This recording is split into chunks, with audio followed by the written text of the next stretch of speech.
হায় রে RDRS office, কত শখ করে আমি চাকরির জন্য অ্যাপ্লিকেশন করি এবং এসএমএসও আসে। আমি খুশিতে আত্মহারা যে এই চাকরিটা আমি করব, যে অন্য অন্য চাকরির তুলনায় এই আরডিআরএস অফিসটা মনে হয় সবচেয়ে ভালো হবে। আসলে সব এনজিও একই, যাই হোক কী সমাচার সেটা পরে জানাচ্ছি। তার আগে বলি, আমি এটা হচ্ছে কুড়িগ্রামে যে সার্কুলারটা ছাড়ে 20শে ফেব্রুয়ারি, তো সেখানে ভাইবা আমি এভাবে দেই। ভাইবা দেওয়ার পরে 24 তারিখে, মানে ফেব্রুয়ারি মাসের 24 তারিখে আমার এসএমএস আসে যে আমি সিলেকশনে হই। এরপর এপ্রিল মাসের যে 30 তারিখ, সে 30 তারিখে একটা এসএমএস আসে এবং ফোন আসে যে আমাকে মে মাসের 3 তারিখ থেকে 7 তারিখ পর্যন্ত ট্রেনিং আছে, সেটা ঠাকুরগাঁয়ে যাইতে হবে। আর এতটুকুই বলে, পরে আমি সবার কাছে শুনে জানাই যে সেখানে সব কিছু খাওয়া দাওয়া থাকা খরচ তারাই বহন করবে, শুধু যাতায়াত খরচটা আপনাকে দিতে হবে। এরপর যখন ঠাকুরগাঁয়ে পৌঁছাই তখন এভাবে ভিতরে ঢুকে সাইন টাইন করে এরপর ট্রেনিংয়ের জন্য প্রস্তুতি, মানে 4 তারিখ থেকে যেহেতু ট্রেনিং শুরু হবে সেহেতু 3 তারিখ আগেই, একদিন আগেই ডাকছে। 3 তারিখ আমরা দুপুরবেলা যাই, দুপুরবেলা খাওয়া দাওয়ার কোনো ব্যবস্থা করেনি তারা, রাত থেকে শুরু হবে, এটা তাদের নিয়ম। তো রাত্রেবেলা খাওয়া দাওয়া করে পরের দিন সকালবেলা এরকম, যে ট্রেনিং সেন্টারটা এরকম হয় ভিতরটা। ট্রেনিং সেন্টারে এখানে যার যে যেরকম সেভাবে বসে। যাই হোক, ট্রেনিং সেন্টারটার আলাদা একটা অভিজ্ঞতা। এখানে হচ্ছে আপনি যদি ভালো করে পড়াশোনা করতে পারেন, এখানে অনেক পরীক্ষা হয়, পরীক্ষায় টিকতে পারলে আপনাকে নেবে, আর আদারওয়াইজ আপনাকে নেবে না, তারা আপনাকে বাদ দিয়ে দিবে। আর খাওয়া দাওয়ার মানও এখানে অনেক ভালো, আপনাদের কোনো টেনশন নাই, যে যেটা খাইতে পারেন। খাবারের টেস্টও অনেক ভালো ছিল। তো ট্রেনিং শেষে এই যে মাত্র 3 জন আমরা বাদ পড়ি, আর সবাই সিলেকশন হয়। এখানে কিন্তু আপনার আভাব দেখে বলেই দিবে যে আপনারা পাবেন কি পাবেন না, সেক্টরটা কী রকম। তবে যারা পরীক্ষায় আসলে পাশ করে না তাদেরকে আসলে ফেল করতেই হয় বলাই যায়। তো এরকম আমাদেরকে অনেক হাতে কাগজ দিয়ে, সার্টিফিকেট টাইপের কিছু একটা দিয়ে এরা বলে যে আমাদের মেয়ে মানুষ যারা ছিলাম তাদের সবাইকেই আমাদেরকে দিয়েছে লালমনিরহাট সদরে। তো ওখানে যাওয়ার পরে 18 জন ছিলাম, 14 জন বা 18 জন ছিলাম, তো সবাইকে লালমনিরহাটে দেয়। লালমনিরহাট যাওয়ার পরে সবাইকে বিভিন্ন শাখায় সিলেক্ট করে দেয়, কেউ 2 জন যায় বা কেউ 1 জন যায়। ওখানে গেলেই আপনারা বুঝতে পারবেন কে কতজন করে যায়। এটা হচ্ছে সেই লালমনিরহাটের সদরের ব্রাঞ্চ অফিস। এখানে আমরা সবাই এখানে বসেছিলাম যে কখন আমাদের সকাল 8টায় ডাকছে, কিন্তু এখানে 10টা 12টা বাজে, তারপরে এদের কোনো খবর নাই। যাই হোক, এবার আসেন অভিজ্ঞতা সম্পর্কে বলি। এই যে আমি যে কয়দিন কাজ করেছি, এটা হচ্ছে এরকম গ্রুপ আকারে এখানে বসতে হয়। আমাকে যেহেতু একজনকার সাথে দিয়েছে তাই আমি তার সাথে সাথেই ছিলাম। এভাবে বসে বসে অপেক্ষা করতে হয় কিস্তি, সবাই এসে এসে গ্রুপে যার যার খাতায় নাম লেখা আছে, এটা বলে গ্রুপিংভাবে কিস্তি তোলা। এভাবে একদিন থাকে, এভাবে গ্রুপ আকারে আপনি একদিন কিস্তি তুলবেন। তো এইভাবে একদিন যাবে, আপনার শিডিউল লেখাই থাকে কোন দিন কোনটা করবেন। আরেকদিনে যে গ্রুপটা আমি মানে একটু আগে দেখালাম, এরকম করে গ্রুপ করে কিস্তির খাতায় লিখে লিখে আপনারা পাঠিয়ে দেবেন।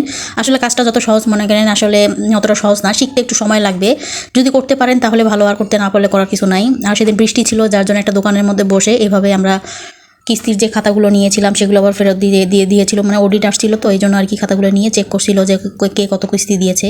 এরকম আসলে সব কিছু মানে ট্রেনিংয়ে একরকম শেখায়, বাস্তব জীবনে আরেক রকম। বাস্তব জীবনে না গেলে আপনারা আসলে বুঝবেন না, যতটা সহজ মনে হয় অতটা সহজ মোটেই না।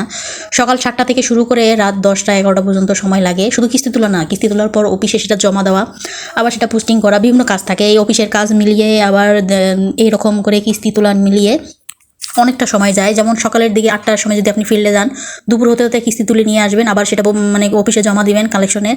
এখন ট্যাব যেহেতু ব্যবহার হয়, সেই ট্যাব ব্যবহারের মাধ্যমে টাকাটা অফিসেই জমা দেওয়া হয়।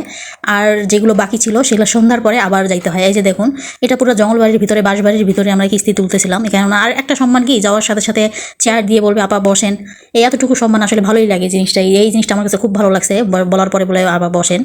এরপর বিভিন্ন বাড়িতে গিয়ে এইভাবে কিস্তি তুলতে হয়। তো আপনারা ভিডিওগুলো দেখলে বুঝতে পারবেন। বাড়িতে গিয়ে কিস্তি তুলতে হয়, যেগুলো আর কি বাকি থাকে সেগুলো যদি বলে আজকে না কালকে সেগুলো আসেন। আবার মানুষের ঘরে দুয়ারে দুয়ারে গিয়ে এভাবে দাঁড়িয়ে থাকতে হয় যে আপা আপনার কিস্তি আছে দেন। মানুষের সমস্যা থাকতেই পারে, আপনি সেটা ভালো করে বুঝলেন, বুঝিয়ে অফিসে আসলেন, কিন্তু অফিস মানে না। অফিস প্রতিদিনের কিস্তির টাকা একটা টাকাও বাদ দিবে না, আপনার পকেট থেকে ভরে ভরে দিতে হবে। আর মাস ক্লোজিংয়ে যদি বাকি থাকে সেটা দিতে হবে। আবার যদি মানে যেটা দিবেন না আপনি, সেটা আপনাকে লিখে দিবে, ওটা বাধ্যতামূলক দিতেই হবে। আর আপনি কিস্তি কীভাবে আদায় করেন সেটা আপনার বিষয়। তাই লোন দেওয়ার সময় ভালো করে চিন্তা ভাবনা করে নেবেন।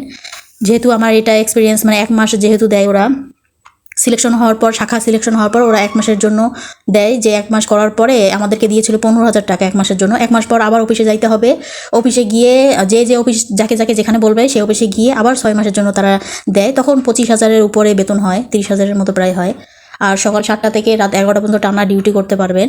আর আমার মনে হয় যে এরকম চাকরি বাকরি যার পিছুটান নাই তাদের জন্য বেস্ট। যেমন ডিভোর্সি নারী, যার কোনো পিছুটান নেই বা ছোটো বাচ্চা থাকলে এটা করা অসম্ভব, কেননা এরকম সারাটা দিন মোটরসাইকেল চালাইতে হবে। আপনি হাঁটি কখনো কিস্তি তুলতে পারবেন না, একে মোটরসাইকেল চলা মাস্ট বি বাধ্যতামূলক, তাছাড়া হবে না। এই যে যেমন একটা দোকানে এসে বসে আছি, খুব রোদ, 12টা 1টা বাজে, দুপুর 1টা, এত রোদের ভিতরে এরকম করে কিস্তি নিয়ে নিয়ে যাচ্ছি সব জায়গায়। সর্বোপরি একটা কথা বলতে চাই, টাকার লোভে পড়ে কেউ আসবেন না। শেষে দেখবেন টাকা আপনার কুলাচ্ছেই না, মানে ভর্তুকি দিতেই শেষ।